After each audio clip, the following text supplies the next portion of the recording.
Good morning, good afternoon, good evening to everyone. My name is Zehra Aydin, and I am a nephrology nurse with over than 35 years of experience. And also, I am a member of ISN Kidney Healthcare Professional Working Group. It's a great pleasure for me to moderate this webinar today about the nurse's role in managing the symptoms of people receiving dialysis. And we are very honored to have three distinguished esteemed speakers that will give us broad perspectives, insights of this very important topic. Our first speaker is Madeleine Warren, and she will talk about the symptoms that our patients are experiencing. And nephrology nurses have a pivotal role in the multidisciplinary assessment of and management of the symptoms experienced by people receiving dialysis. And Paul Bennett, my friend, will address the role of nurses in these aspects. And then assessing the symptoms is important, but also a challenging issue. Our third speaker, Manfred Hecking, will address these significant issues. And just before starting the session again, I just wanted to remind that it would be a pleasure to have your questions, and please submit them to the chat and that we can discuss at the end of the session. Before start her speech, I would like to introduce our first speaker.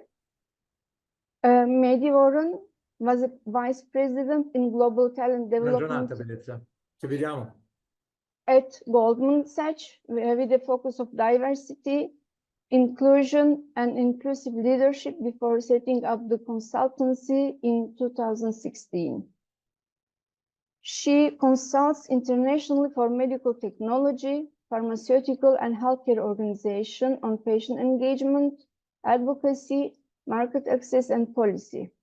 She is a vocal campaigner and advocate in the kidney community, combining public speaking, education, lobbying, and peer support with a particular interest in home dialysis, culture of care, and the experience of young adults. And she's a trustee of Kidney Care UK, a member of the NHSE Renal CRH, and the 2 times TEDx speaker. Mehdi has thrived on nocturnal home hemodialysis for 20 years, with 5 years on PD before that. And in 2018, she was the first woman on dialysis to run the London Marathon. She is passionate about exercise and fitness on dialysis, is fully licensed skydiver, and a keen participant in amateur music theater. Mehdi, we are very much look forward to listen your talk. Thank you, and good morning, everybody. I am going to share my slides before we get started, and I have to apologize for my cat, who you may hear in the background. He's just seen snow for the first time this morning and isn't quite sure what to do about that. So if someone could confirm you can see my slides. Yeah. It's great. So just a couple of disclosures. None of these are particularly current, but previous relationships that I've had. And as Zara mentioned in her introduction, so I am here, I work in the renal world, and I'm an advisor around policy and advocacy, and working across kind of medtech and pharma. But that has stemmed obviously from my personal experiences of having been on dialysis continually since I was 14 years old. So that's now 26 years, because I have a untreatable autoimmune condition, so FSGS, which caused my kidney failure. And unfortunately, I'm not able to be transplanted because it recurs immediately and aggressively in a transplant. So I have had to build my entire life around living on dialysis. Luckily, always on dialysis at home. And as you'll see from here and from the introduction, I feel extremely lucky and privileged to have a very, very normal, action-packed, busy, fulfilling life despite dialysis. And that is entirely really because I do nocturnal home hemodialysis. So I'm doing around 7 hours of dialysis at least 5 nights a week. That's on hemodialysis. So everything is very slow and gentle. My removal of fluid is really slow. Blood pump speeds are very slow. And what that does is completely transform dialysis from something that can be very debilitating, makes people very sick, makes people have a large number of difficult symptoms that they have to live with every single day. And it creates a form of therapy where I don't have any symptoms. And even after 26 years, I'm still in perfect health. I'm very fit. And most importantly, I have the best possible quality of life that you could imagine. And in my mind, I think that there's a huge distance between my experience and the experience of the majority of people who are having their dialysis in the traditional way of 3 times a week in hospital, especially with hemo and also with PD, although my opinion was that PD definitely did come with fewer symptoms, but still wasn't the optimal quality of life. Now, this talk is not about nocturnal dialysis. This talk is about symptoms, but I think it's really important for me to set that context because there are ways of reducing dialysis symptoms by using different dialysis modalities. And that's kind of really, I guess that's the underpinning message is that yes, we need to be much better at recognizing and managing symptoms, but I also think there are ways that we could improve the way that we dialyze people, accepting there are many variations of access to care and resources across the world, but there are ways of actually reducing and minimizing those impacts on people's lives. So I'm just, there we go. The typical symptoms, which I think most of us, particularly people who are on this call who are clinical or patients, are that all of those things like being able to run, being able to skydive, being able to ski, having independence, having a career can often be lost or very kind of reduced and minimized because dialysis, in my opinion, is just a huge set of symptoms that you have to live with every single day of your life, whether you're on the machine or in between having your treatment. And I think the dialysis process itself is just a process. You're sitting in a chair and yeah, that's boring and you've got to give that time. But actually everything about that is symptoms, whether it's pain or discomfort or exhaustion or issues with your access, which can cause pain, or inability to dialyze, which obviously will make you feel much worse. And then all the symptoms that we have to put up with every single day, which become part of our normality. And they can be really, really significant in preventing people from being able to engage in anything that you would say is normal life, whether that's being able to work or being in education or bringing up a family, spending time doing the hobbies and social things that you enjoy.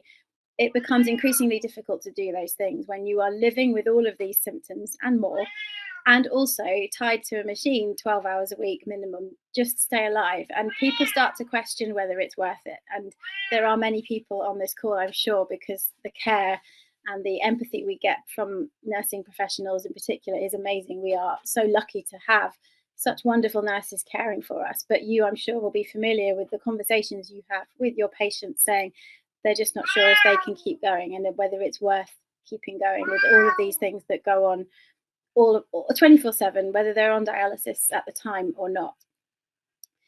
And lots of people, I'm sure, will be familiar with this psychological model. So Maslow's hierarchy of needs, which essentially it sort of demonstrates what a human being needs from the basic, very basic physiological needs right through to complete fulfillment and enjoyment of their life to have a quality of life.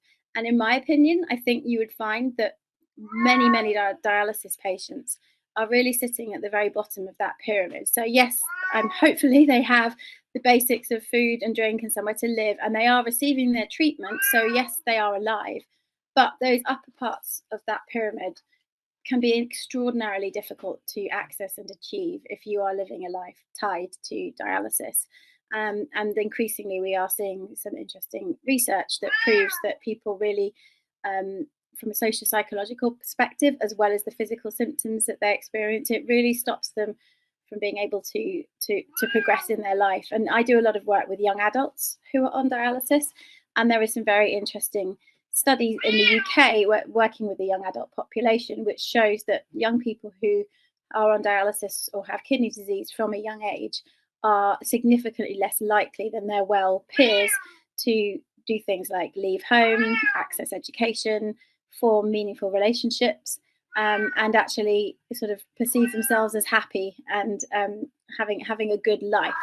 And so I think as nurses, I appreciate that you don't necessarily have all of the ability to make all the decisions about what goes on in a dialysis centre and what goes on around people's care, but you are absolutely the best people and the closest to people who are caring for patients every single day, spending all those hours in the dialysis centre with them. I have to apologise about the cat, I'm so sorry. To build those meaningful, trusting relationships, because it can be really quite difficult as a patient to raise the issue of symptoms when they are so endemic and that they are intense and you're experiencing them all the time. And sometimes people feel like they're complaining, or maybe they're bothering the staff, or they believe that there's nothing that can help them with those symptoms. So therefore, there's not much point in having those conversations. And so they tend to perhaps not always share widely with the nursing staff or with the clinical staff and the doctors what's actually going on with them. And as nurses, I appreciate you don't have, sadly, the magic wand to help fix everything, but there is an enormous value and benefit to at least even acknowledging and having conversations regularly with patients about how they're feeling, what's really bothering them, what's perhaps stopping them from living a fulfilled life this week, next week, what comes and goes, do things change, and having those really, really personal conversations and giving that person space to actually share with you while they're having their treatment or when they see you kind of several times a week, which I know many of them do. You are in an amazing position to help facilitate that acknowledgement. And that's a really big first step onto hopefully also finding solutions and treatments to help address some of the dialysis symptoms that people suffer with, and sometimes quite unnecessarily. So my main point, and I know that Manfred and Paul will be picking up on this too, is to really to embrace that role as a nurse, and you really do have that power and those relationships, and people trust you. So having those opportunities to have those conversations and to capture that information in whatever way you and your team see fit is really, really beneficial to the patients in your care. And I just want to, there we go. I just want to finish with, if we can get the photo back. Maybe not. Don't worry about that. The photo there was a group of young people who take part in our young adult kidney residential, who all have kidney disease, who are all on dialysis. They are all under the age of 30. The photo shows everybody having fun, doing kayaking and jumping in the water. And what I want to remind everybody is that dialysis is not just people who perhaps have lived the majority of their life and maybe are now older, slowing down, and perhaps have fewer expectations of what kind of life they would like to live. Dialysis is affecting people at a younger and younger age all around the world, and people who are my age. I started when I was 14, people who were born with kidney disease. I believe that it is really, really not fair, and nor is it right that people should be still having to live with such a wide range of symptoms just in order to stay alive, never mind access a decent quality of life. So the more we can talk about this, the more we can engage as a community in the issue around symptoms on dialysis and the symptoms of dialysis, the more we can get closer to stepping towards hopefully finding solutions, but also helping people to cope psychologically and manage day to day with their condition. Thank you, and I'll hand back now to Zehra. Thank you very much for your great presentation, Mehdi. Patients, as you mentioned, patients may sometimes be unaware of their symptoms, or may be shy, or may not know how to inform their to the healthcare team. As an individual who experienced the symptoms, you convey how important the motivation and awareness of the patients are from your perspective. Thank you once again. Just a short reminder that we are waiting for the questions. If you have, just text them to the question and answer session. Now, I'm going to introduce our second speaker. Professor Paul Bennett is a registered nurse who has worked in the United States and Australia, focusing on the pragmatic clinical research strategies to improve the quality of life of people with kidney disease. And most recently, Paul co-chaired the 2023 KDIGO Nursing Management of Dialysis Symptoms meeting and was the lead author of the 2023 International Society of Peritoneal Dialysis Exercise Practice Recommendations. Thank you, Paul? Zehra. So I'm going to follow on with the role of the nurse in symptom management. I am a nurse, and I think it's important that we hear from the most important people, such as Maddie, giving their perceptions, and then we can maybe follow that on. So you've got me for the next 20 minutes. Let's see. Let's go forward. Okay, some disclosures. These are actually important disclosures because they are relevant to the talk we're going to give today. So we're going to aim to describe the role of the nurses that we've been involved in the KDIGO symptom management group, describe why nurses are key to symptom management, which Maddie has already implied. Look at nurses' use of PROMs or patient-related outcome measures in care, and describe some of the key strategies that nurse and patient shared decision-making and self-management in symptom management can be done. I think in red there, and we don't know exactly who is in the audience, but I think this presentation is just as important for nephrologists as for nurses, as was Maddie's, because although we're talking about the nurse's role, we're a big team and we work together, and it's better if we work together because then it's better for people in our care. Manfred wanted a picture of a kangaroo, so there we have one. So most of my experience is from Australia, but I've also worked in the US, so I have some experience, and most of my experience will be from that. However, I have worked with the ISN-KDIGO and some other international groups, and very proud to work with people like Zehra in the World ISN Nurses Group. That experience has made me see that dialysis symptoms are a global phenomenon. Like Maddie said, they're everything. Whether you're Daphne, who's a 92-year-old lady on dialysis with a severe itch in America, in San Francisco, or whether you're Sue, who's actually a patient who's been on dialysis for over 40 years in Australia. And Sue does suffer some bone pain over the years, and sometimes it's a bit debilitating. So whoever you are, when you're on dialysis, you do get symptoms, and they're ubiquitous. They happen to everyone, but everyone experiences them in a different way. I think what's really important, and sometimes what we forget, is often the Daphnes and Sues of this world are the matriarchs or patriarchs of their big extended families, their big tribes. And you know that in your own lives, when our grandparent or grandmother or grandfather or mum and dad are feeling poorly, have terrible symptoms, it actually affects the whole of us, all of us, you know, and because we're not feeling that we're doing enough, or they're just suffering. So it's one of the most important things, I think, in our care and what nurses can do. So KDIGO have got on the front foot and have done some consensus and some guidelines with symptoms. A little bit about KDIGO, I think. Most of you know about KDIGO guidelines, and they do guidelines such as management of chronic kidney disease, diabetes management, Hep C, management of lupus, and these are all available on the KDIGO website and often in other publications such as Kidney International. They also run these KDIGO Kidney Controversies Conference because not everything has really good randomized controlled trials or meta-analysis to answer the questions that we have in our clinical placement. And so they thresh out the latest controversies that provide real-world guidance, I think, for busy nephrology clinicians and patients. And over the last couple of years, we've seen one in Vancouver on heart failure in 2024, in Africa on APOL1, there's CKD prevention in Rome, bone disease in 2024. There was a women in kidney care in 2023 in Athens, a very recent one on obesity. And the one that I'm going to be talking to a little bit was the 2023 Controversy Conference on Symptom Management. And so symptom-based complications in dialysis, the main output of this controversies concert was this document that was published in 2024 in Kidney International. But more importantly, other outputs such as infographics and the website there for any infographics that are on this.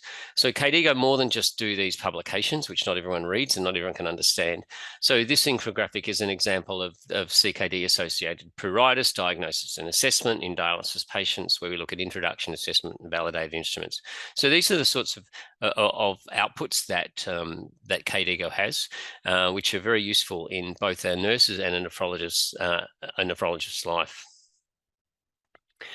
One of the important models that that they developed in this Berlin meeting was the multi-level approach to symptom management. It's not just one person's job; it's all of our jobs.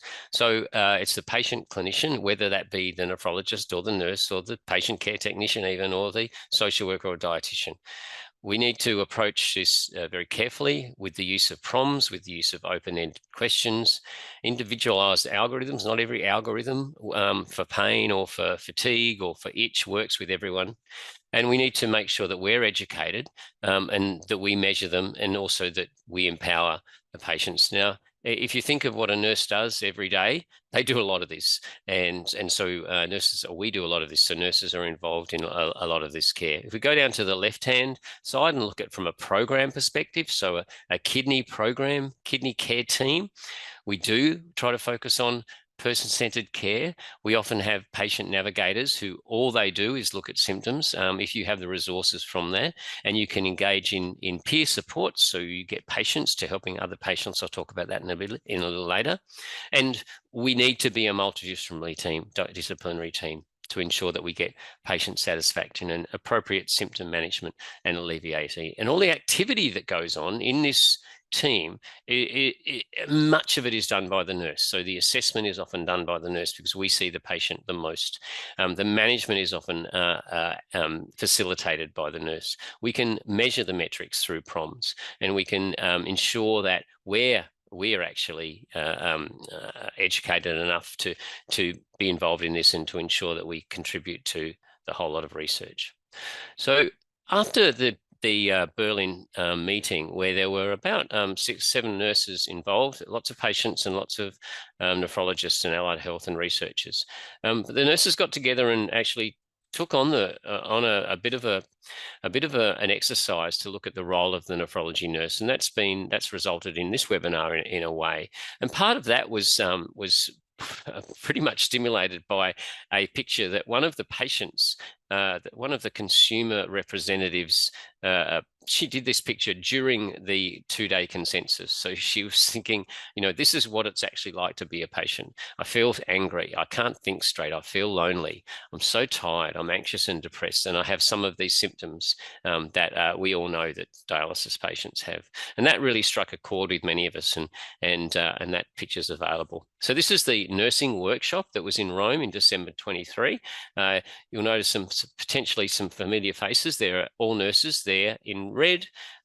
There are Maddie and some other really important patient representatives. It was really important to have the medical directors on board of some of the larger organisations and some because we are a team, and we couldn't have done it out of it without the KDIGO team on the left-hand side. These things won't happen without that team. So part of the results of this meeting of nurses basically was the consensus that there are barriers to assessment and management. The symptom diversity is clear. People experience symptoms in clusters. They experience them in different ways. We as nurses have different levels of knowledge. There's some symptoms we know a lot about, some that we don't know a lot about. And also the clinical environments where we assess and manage the symptoms that people get, it is difficult sometimes. There's often a lack of privacy in dialysis clinics. People don't want to talk about their low sex drive. They don't want to talk about their mental health aspects because it may be not the right area. So we have some responsibility in this to address some of these barriers. Some of the strategies to assess and manage symptoms that we recommended were advocating patient-reported outcome measures, which I'll talk about in a minute, using appropriate technologies. So not all of us will have the capacity to use iPads or to use computers, but we often need paper-based technologies. The shared decision-making process, it's not up to us. It's a combination with the patient and the clinician to get the goal setting done, to ensure that the decisions are led by the patient, and to incorporate potential strategies like peer support and multidisciplinary team support. But I think just leading on from Maddie is that the nephrology nurses involved in dialysis are pivotal in asking. And you know, that's the first step, is asking, and whether that's done by a patient-reported outcome measure survey or scale, or whether it's actually asking just in conversation, affirming what we're talking about. Often people who have been suffering these conditions just want some affirmation that their symptoms are real, and they are real, and they're caused by, you know, by something to do with either the treatment or the disease. Discussing, supporting, clearly assessing and developing shared goals, and potentially referring someone to something that we often can't fix ourselves. So it's a big role for us to refer to the right place, with the hope of alleviating this. The more detail of this is actually in a manuscript that's been submitted to Kidney International Reports, so hopefully will be out and about fairly soon. I want to just go on a little bit about our role and nurses' role in patient-reported outcome measures, because it is important. As PROMs provide this sort of external opportunity. Often patients don't want to talk to us about their symptoms. They feel like they're whinging, they're complainers. But this actually affirms the fact that yes, you do potentially get this, and this is not about you. It's actually caused by your kidney disease. So this provides the opportunity to identify and start that conversation. These PROMs that have been developed specifically for assessing symptoms in CK dialysis are surveys such as the IPOS renal, or the Integrated Palliative Care Outcome Scale renal, the DSI, the Dialysis Symptom Index, the Edmonton Symptom Assessment Scale, ESAS, and the Chronic Kidney Disease. There are others, and that's fine. What is really important is that these scales, they identify the symptom, and they measure how much that is affecting the person who is suffering these symptoms. It doesn't really matter which scale you use, as long as you use the same one, and therefore you're measuring them and to assess whether people are getting better or worse. So the IPOS renal is the question asked is, for each symptom, please tick the box that best describes how it's affected you over the past 3 days. So that's just a specific question. And this person who has completed this has had shortness of breath severely for the last 3 days. So we need to do something about that, because that would severely affect your life. And maybe we address this poor appetite, but hey, if you're short of breath and you're not doing anything, you're probably not going to have an appetite anyway. So I think that that's where we can review a PROM like this, and to ensure that we're addressing the right thing. So the Dialysis Symptom Index is another example of a PROM, and they slightly different question in the past week. Did you have this symptom, and how much did it bother you? So whether it's constipation, nausea, vomiting, and then it tells you, did it measure a lot, a little bit, somewhat, quite a bit, very much, and then we can address what we do. And similarly, the Edmonton scale, please circle the number that best describes how you feel. Now, it doesn't actually go into how much it affects your life. However, if you put a 10 for the worst possible tiredness or the worst possible nausea, that's clearly going to be affecting your life and needs addressing. Again, we're not specifying that you have to deal one of those, but at least you need to be using one. So when you think about the benefits of PROMs, if you think about something like using an iPad, for example, or a tablet, and you're yourself waiting in a waiting room, and if you put yourself in the position of a dialysis patient, and this is the scenario, I'm coming to the doctor. I actually feel like I want to throw up and I can't concentrate. I didn't sleep last night. I'm not well. A normal consultation might go like this without PROMs. How are you today? Well, I'm good.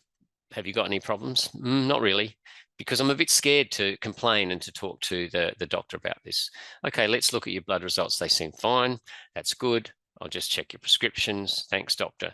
Your main problem, which is this symptom of feeling awful, not being able to sleep, wanting to throw up, has not been addressed at this clinic.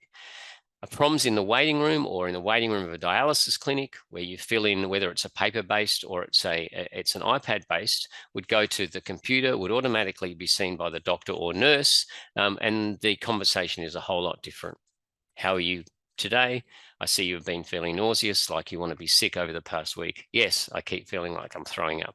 Okay, tell me more about this. It starts the conversation, and that's what a PROMs is really valuable for.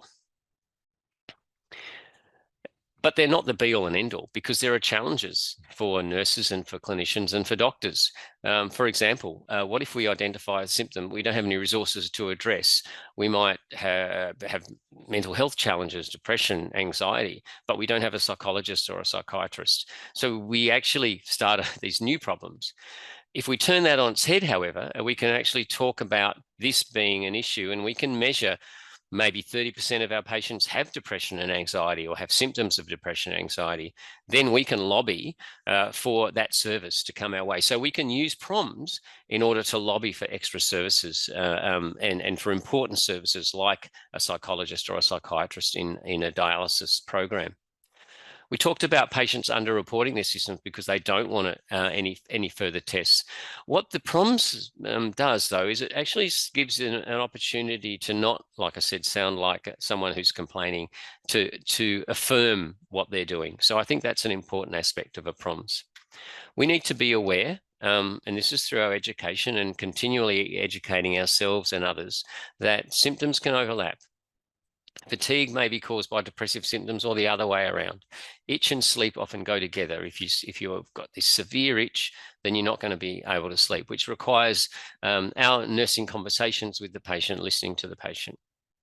And there are other important things around PROMs, such as minimally important change. So if we're measuring it over a period of time and we notice someone's gone up, say, by a scale of 2 in IPOS renal, then we know it's probably something that has changed and is addressed. It needs to be addressing. And sometimes we just don't have time to do this. We don't feel we have time to do this. But I'd say to most of us, what's more important than these horrible symptoms that patients get? It's not really a life worth living. So there are ways to streamline this, such as using the tablets and using the iPads and using technologies if that's available. We've had some experience with this. So we've had experience of EPROMs that can be useful. This is an example in our Australian SWIFT study where we're giving 2,000 patients, we're giving participants, we're giving a tablet, and they are scoring, and they're experiencing, they're doing the IPOS renal and saying what symptoms they have, and we're checking whether feeding that information back to their clinicians, their doctor and their nurse, whether that has any effect on their quality of life. During this study, we also done whether EPROMs via iPads or tablets are actually feasible. So we did ask we focus groups with the patients, and they felt it was important for nurses and nephrologists to know how they were feeling. They want to make sure we're quite all right, and if there's something troubling us, they can advise us. Electronically seems to be a lot easier. All you've got to do is tick the box, so that's fine with me. And it's quite straightforward. And these are older people, so these are 81, 82-year-old people who are using these technologies. From the nurses and nephrologists' perspective, they found the tablets were easy to use and were important to give the patients, to start giving the patients a bit of a voice, to understand that voice. So one of the nurses said one of our big jobs is to support our patients holistically, and all those little symptom burdens that really play so much, massive part of their lives. So I think it's important that we do capture this data. And from a nephrologist perspective, I think it's very valuable. It's going to increase engagement of the staff, and that's what we do. We care for patients, and that's really highly relevant. So I think, to go on from Maddie, in dialysis, nurses are key to managing and alleviating symptoms through shared decision-making, through conversations that embrace self-management of the patient and the carers. I think what's really important is that we look at and we develop these shared plans with people receiving dialysis to manage their symptoms. We involve and listen, and we don't tell. So on the right-hand side there, you've got in the orange, you've got, this is what a shared decision-making process looks like. And in the grey, or the browny grey, you've got, this is what the traditional way of looking at it. So care plans for nurses and patients are developed together and led by the person who is on dialysis. In the old way, the professional assesses the needs, and we think we know what everyone wants. We follow a model of a social model of disability, which means that it's not the medical model, which means that there's something wrong with you. It's about challenging what we believe and maybe trying to find another way. And that focuses on the goals and aspirations that person's, not what the person is unable to do, but what they can achieve. So it's a half glass full type of thing. Power is equally shared amongst the nurses, amongst the clinicians, and the emphasis is on the patient's rights to take the risks that they understand. We educate them, we gave them the information, but it's their life to be involved in. We don't have time, and Manfred's going to do a little bit of this, but we don't have time to go through all the symptom management resources. There is no one resource for all symptoms. We're learning whenever every study comes out. There are many specific and cluster guidelines, recommendations, meta-analysis. That's just one of them I've put up there. But I think most new developments are found on society social networks. So you people are probably sold because you are attending this, but I think to encourage people to join our national nephrology and nursing societies, such as the ones up there, there's only a few of them, is really important, because often in the social networks, this is where we find out about the latest developments in symptom management.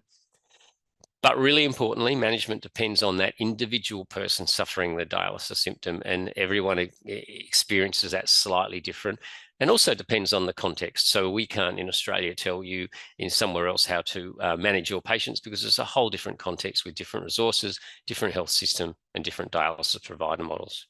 I think it's good to remind us that who the symptoms experts are. The biggest experts are the people with kidney failure.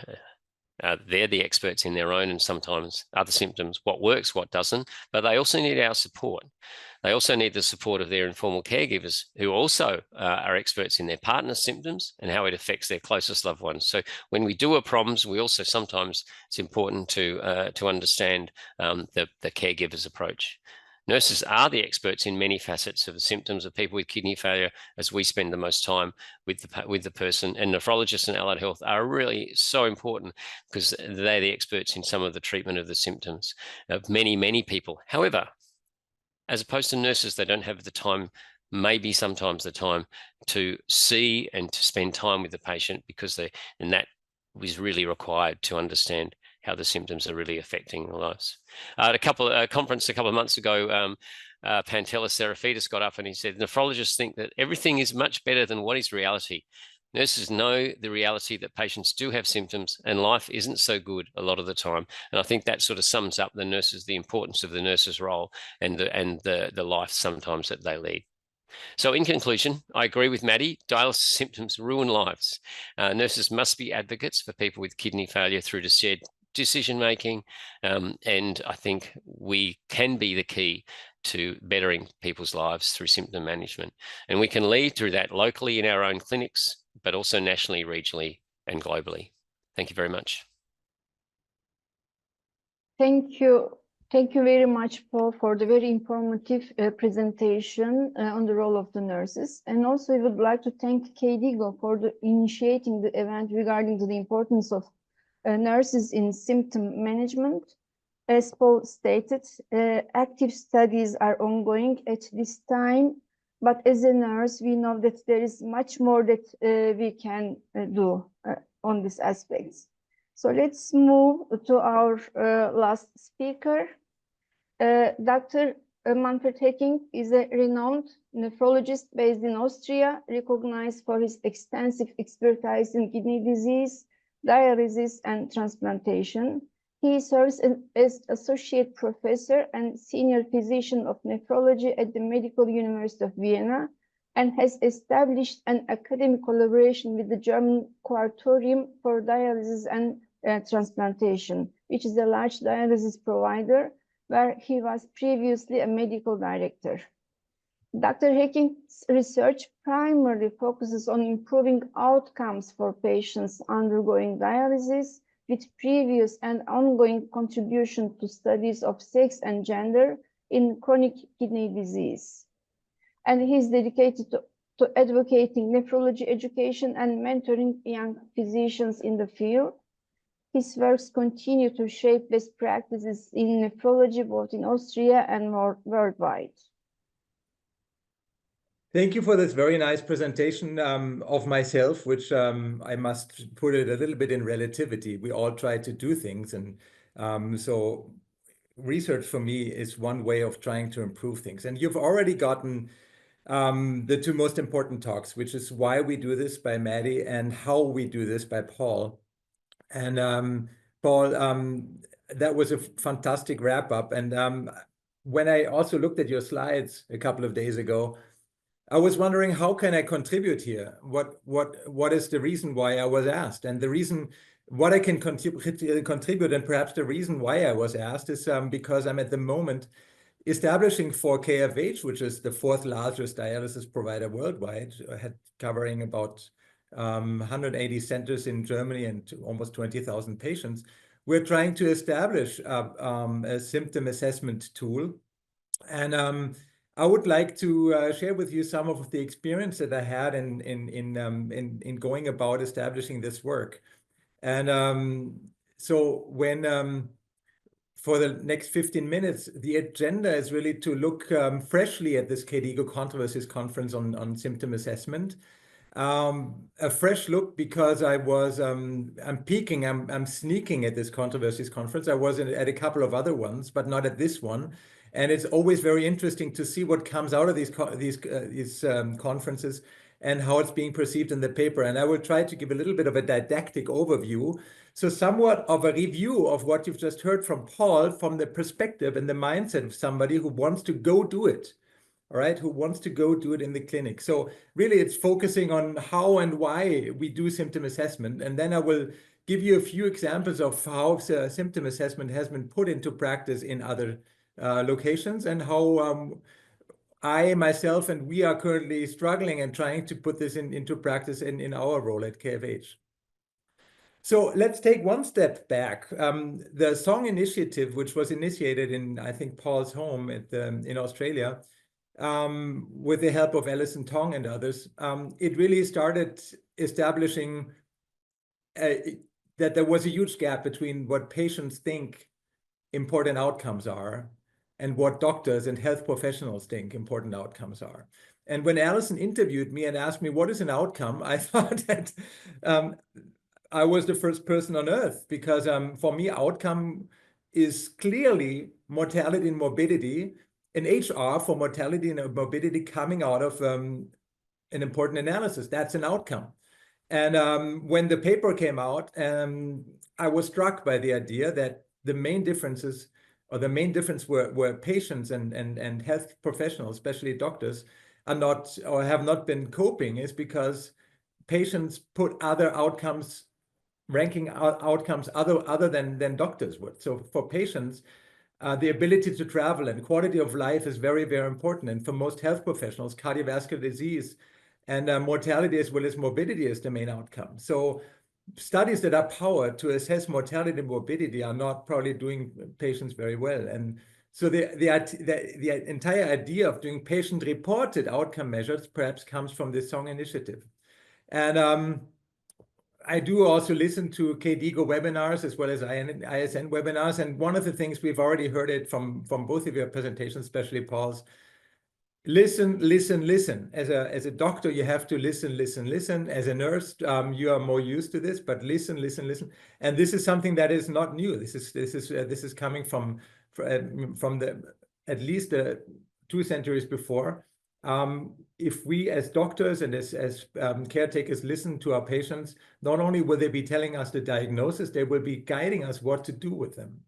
So now a quick wrap up over this at least paper of the KDIGO Controversies Conference.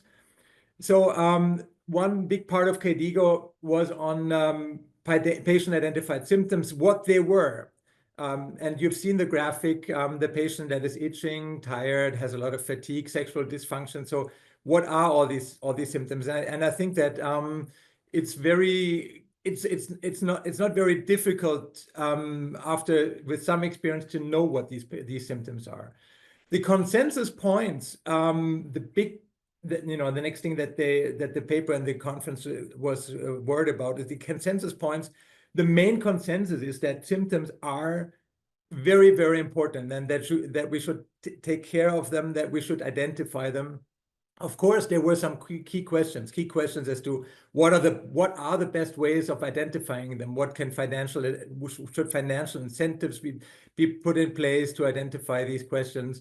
So there are some questions for research and so on and so forth. One of the important, perhaps didactic ideas here for the paper and also for the conference. When you think about a symptom, there are many things involved in the way like a biopsychosocial model. So there's biology involved that can cause or predetermine some kind of symptom, like depression. There can be some genetic background, some biological background that kind of triggers depression, but also you have psycho and social elements that are involved in, for example, depression as a key symptom here. So you have to look in the model of symptom is complex. There are many factors that are that are working at interplay here, and strategies for implementation of patient-reported outcome measures. These strategies you already learned about them from Paul. These strategies, there was a big figure on it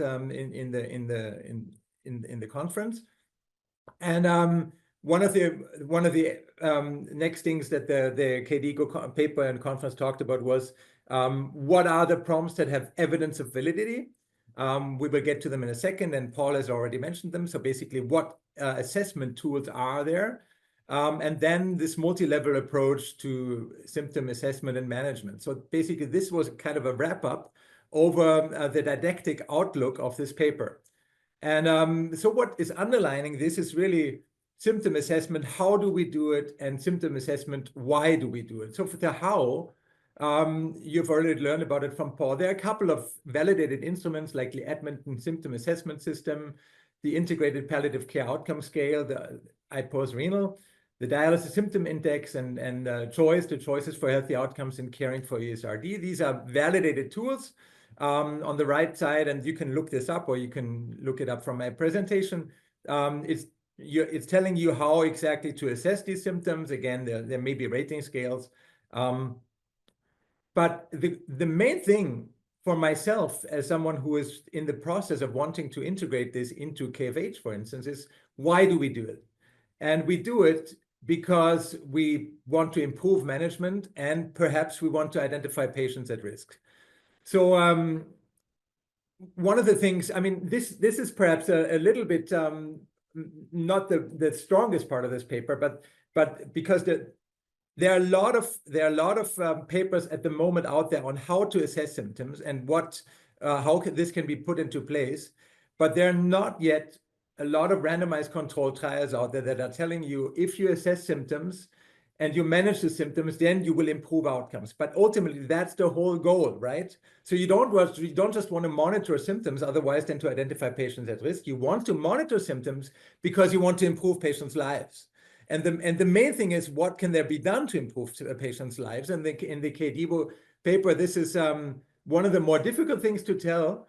But there are some symptoms that can be changed by changing dialysis prescription, by non-pharmacological as well as pharmacological strategies, and a combination of these. So that is the main goal always, is to manage symptoms because you're going to improve outcomes. So for depression, there are some psychological interventions, there's musical interventions, spiritual interventions. This is what's being mentioned in the paper. New drugs like difelikefalin, and I also admit that I was a previous Vifor speaker, but difelikefalin as well as gabapentin are nice examples of symptoms. You got an itch symptom, you reveal the symptom, and ideally you can give a drug against itching, and then the symptom goes away. And then for depression, for example, one of the points of the paper is that we don't have very good medical treatment for treating depression in dialysis patients, which is a problem. But the main thing here is to let you know how and especially why we do this. So I will go to trying to give you a few practice examples of how to put symptom assessment into practice, with ultimately the goal of improving outcomes. So practice example one is the ESAS renal report card, and you've already heard about it from Paul. So basically you get the score for no symptoms gives you a green score of 0. Mild symptoms give you an ESA score of 1 to 3, and then moderate to severe symptoms, they get a score of 4 to 10. And then you have on the y-axis, if you wish, you have, you go through the time, you always have the same patient card, and then symptoms like depression, anxiety, well-being, you can monitor them over time. And as a clinician, you can check whether or not symptoms have been worse or better in your patient, and you can, try to identify reasons why this is the case.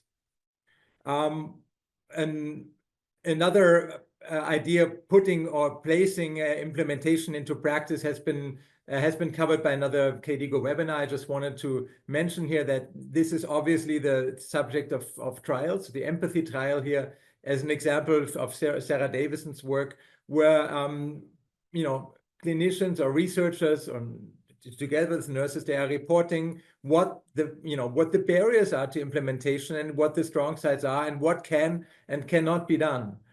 So implementing these prompts. Another idea of putting symptom assessment into practice has been recently revealed to me by a colleague from the Netherlands, Casper Franzen. Casper Franzen, who for the entire Netherlands, they have used a different assessment tool. So the quality of life is being assessed by the standard form 12 question form, and then they ask for patient-reported dialysis-specific complaints, and then they do this every 6 months online, place it in the patient dossier for evolution of symptoms and self-reported quality of life. And in the Netherlands, greater than 95% of centers have been participating so far. So you can compare your own center to other centers in the country, and you can compare your patients to other patients.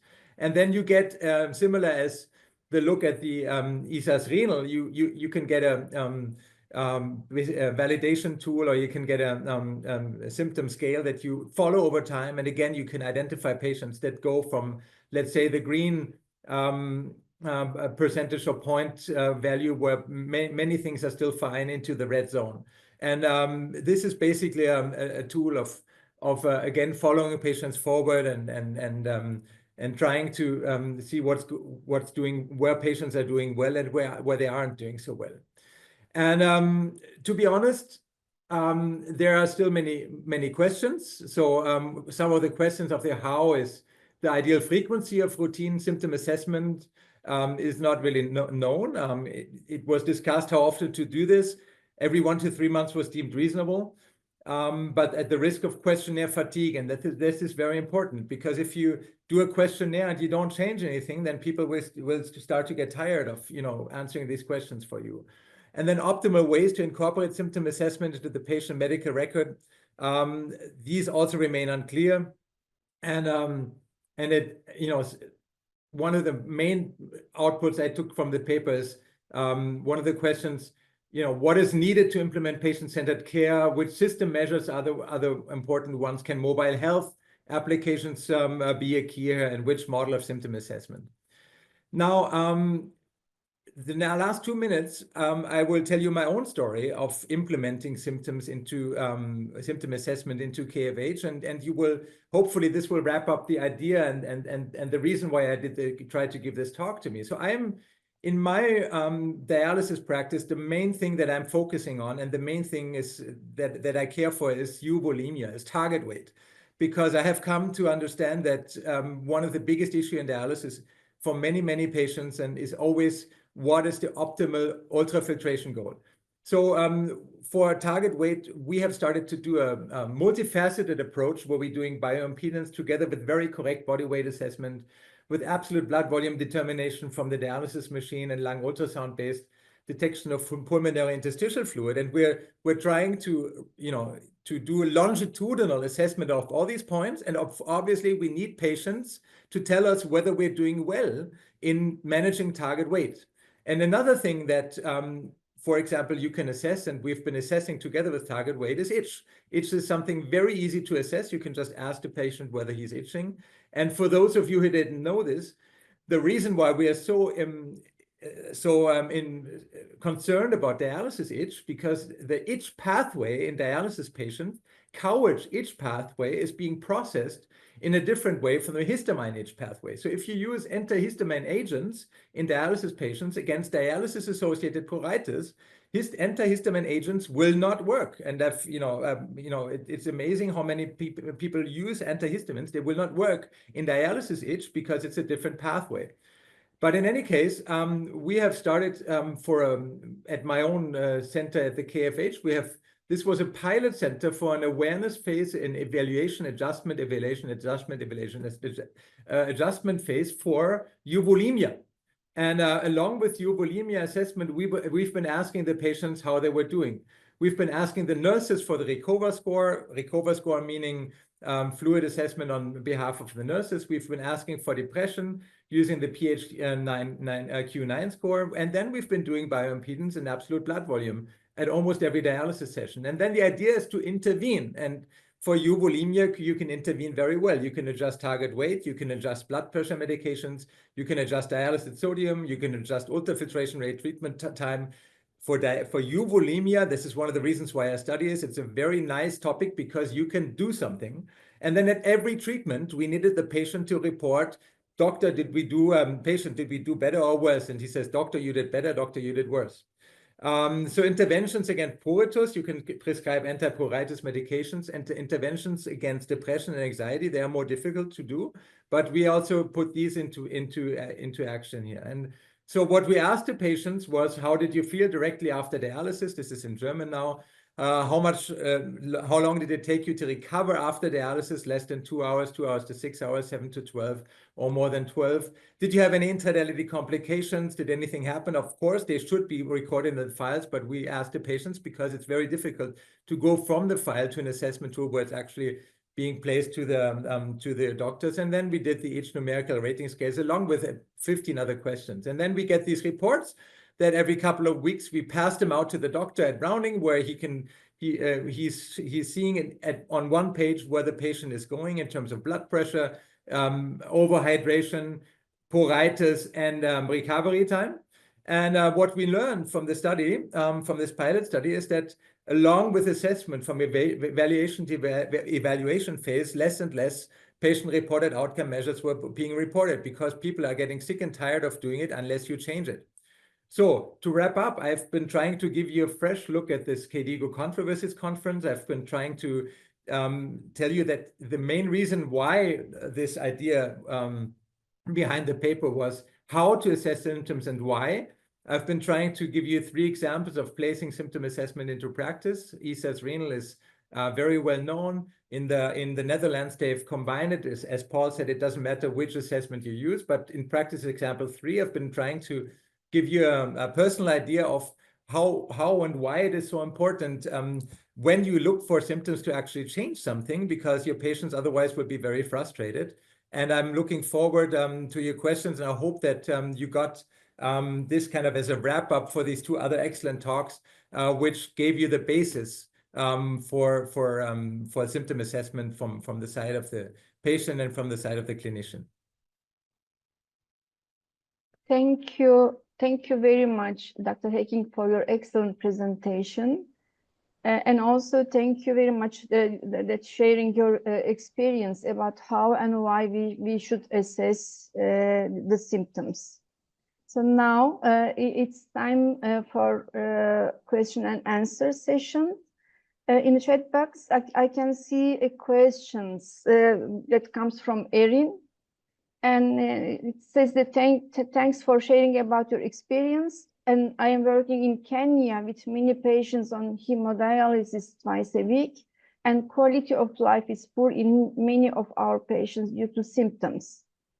Psychosocial issues remain a huge concern. And it's the question, how do you feel we as a healthcare workers can support psychosocial issues when there are many economic barriers with our patients and families? So this question may go through. Paul, would you like to comment on this question?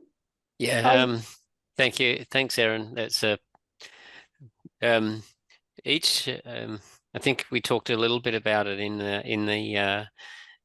the talk, was that not everything's going to work for every place, and I'm just so impressed with the work that you do in Kenya and in other parts of Africa with limited resources. It's just incredible. I don't think you should feel that you're not doing your job, because you were doing more than your job by keeping people alive, even if it's not perfect. It's better potentially to keep them alive, potentially to have transplants, but you definitely, the context is resource related, and both it's so hard. So I have no wonderful answers for you, but keep on doing what you're doing. Some symptoms you potentially can relieve. You can still ask people what their symptoms are and potentially do something about them with your nursing knowledge and your experience. Thank you, Paul. Here we have another question. It's a short question, but I think it's a very important question. It's about how to manage the intradialytic muscle cramps. Do you want to go for this, Paul, or Maddie? Do you have any cramps? Maddie has the answer.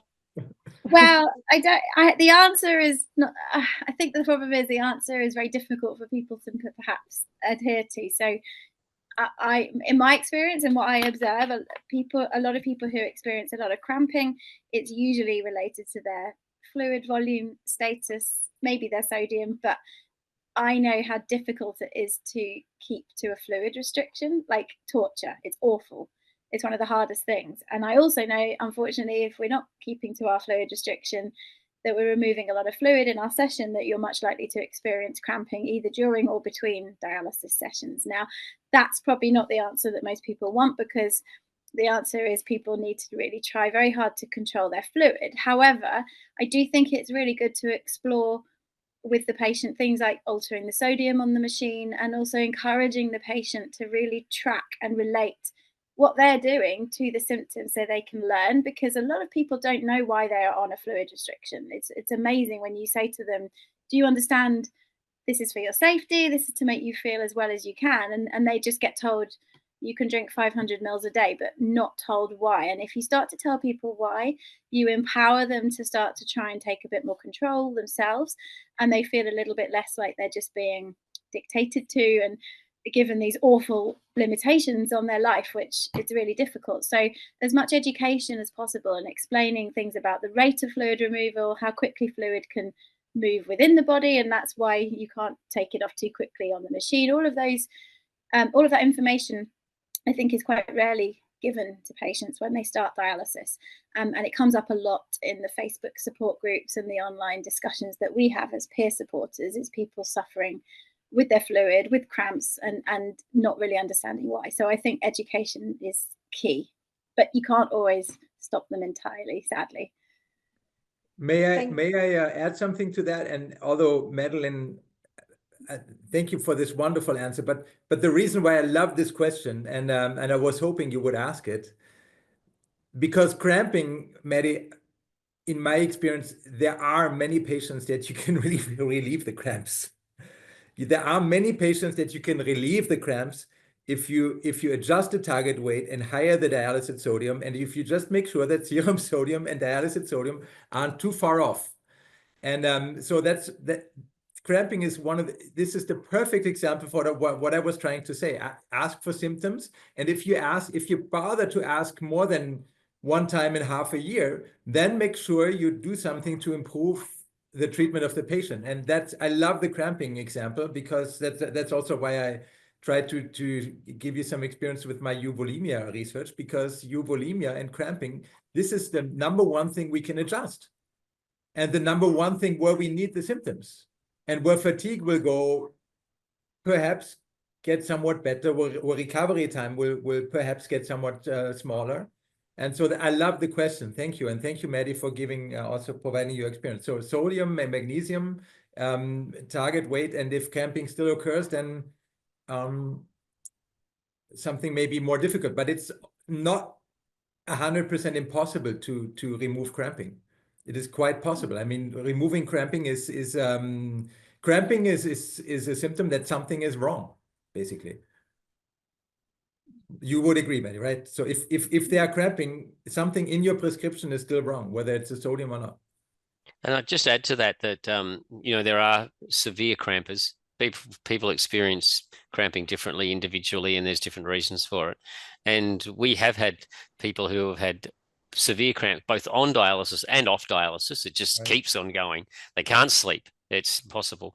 And some have taken up a different modality. If you have the opportunity to do peritoneal dialysis or home nocturnal, now that's not often the case for some resource not so resource places, but that conversation may be worth it. Thank you very much. Here we have another question that is directed to Paul. And Michael is from Philippines and is a dialysis nurse. And his questions about how the EPROM protect and assure keep the privacy and safety of patient informations could breach their rights and privacy. I think we potentially all could answer it from our own perspectives. From America, we have incredible rules around privacy and according to HIPAA and these, same as Australia. So we all have a different. If there is no, I don't have a problem with asking a patient and documenting the truth. If it's the truth and if it's a patient's experience, and we need the right people to know about it, I certainly don't have a problem with it. And if you're challenged by some administrator to say we can't have this written somewhere, I would challenge that. Thank you, Paul. Here we have last question. All you mentioned about how we can assess the symptom, but is there any practical suggestion that you can give us as a nurse in symptom evaluation? Because sometimes it takes time to use the EPROMs, the standardized, the validated. Yes. Can I go for this one again? Yeah. So the practical thing we learned at KFH, Paul, we tried to use an app. So one of the practical things was the app in our center and in our patient population. The app didn't work so well because patients could not really use the app. So only a limited percentage of patients, about 20 to 20, maximum 25% of patients were able to do this on their own. So the practical advice is to get your nurses on board and keep them happy, and get your nurses to help the patients do this on their own. And the nurses are very happy when they feel that the patient improves. So the nurses are very happy when they feel that they're doing the symptom assessment, and then nurse, doctor, and patient together, they alter the prescription and then they improve the symptoms. Then they will do it and do it again.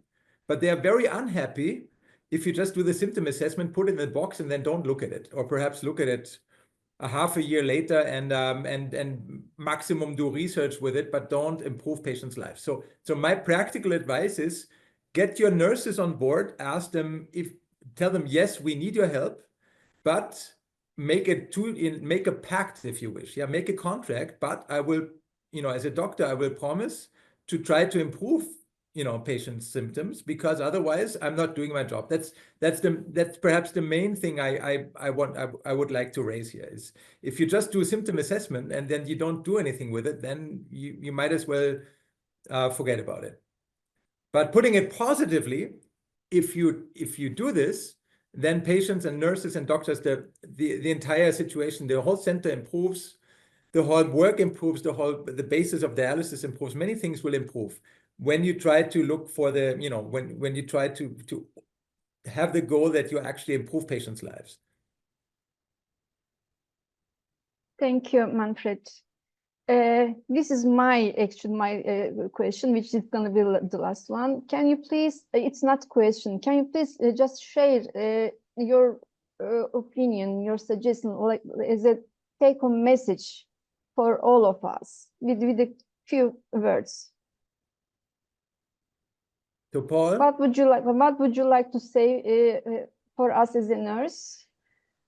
Me or Paul or Maddie or no, Paul? I'll start off. I think Zehra's asking for each of us to have a take-home message. My take-home message is really, as nurses and nephrologists and allied health, is that I think, and I'm certainly guilty of this, we accept that patients have symptoms and we just say, oh, that's a dialysis, that's a person with kidney disease. And we see someone 3 times a week or even more often, and we don't ask. And I think it's paramount in our role to find out and whether anything is troubling someone and to try to help improve their lives, because that's our job. Maybe. Definitely what Paul just said. I think I would just maybe remind people the slide that Manfred shared, which was the outcomes, what patients, the most important outcomes for the patients versus the nurses and nephrologists, really shows where there is quite a broad spectrum on this subject. And I think it is actually more important to help get to grips with symptoms and acknowledge and discuss them than it is to have a perfect potassium, a perfect urea, whatever. We get very hung up on the chemical blood analysis and the number looks right on the page, but the patient could be really struggling, and that is not the right way to prioritize their care at all. Thank you. And should I do also one? Yeah. So okay, so please. Wrapping up what I've said previously, for me, the main take-home message is we want patients to be like Maddie, right? The ultimate thing is they should be able to lead a life in the way that Maddie has been leading her life. I mean, this is as you said, a very fortunate situation with nocturnal dialysis and all, but let's not forget that goal. And symptom assessment is about that goal. And there are many symptoms that we can improve. And the symptoms that we cannot improve, the idea of trying to understand how the patient feels still, Maddie, there will even you will have a few symptoms that, differentiate you perhaps from a totally perfectly healthy person, but still how to improve patients' life, how to make sure, let's not forget that goal. We're doing it to improve patient outcomes, and that's the main idea about and behind symptom assessment, which is why I think I was happy to have been able to join here. Thank you very much. Today we try to cover this important topic, and we hope that we generated some interest in these topics and that you enjoyed this webinar, dear participants. Also, thank you very much for all our speakers and participants to make this webinar interactive.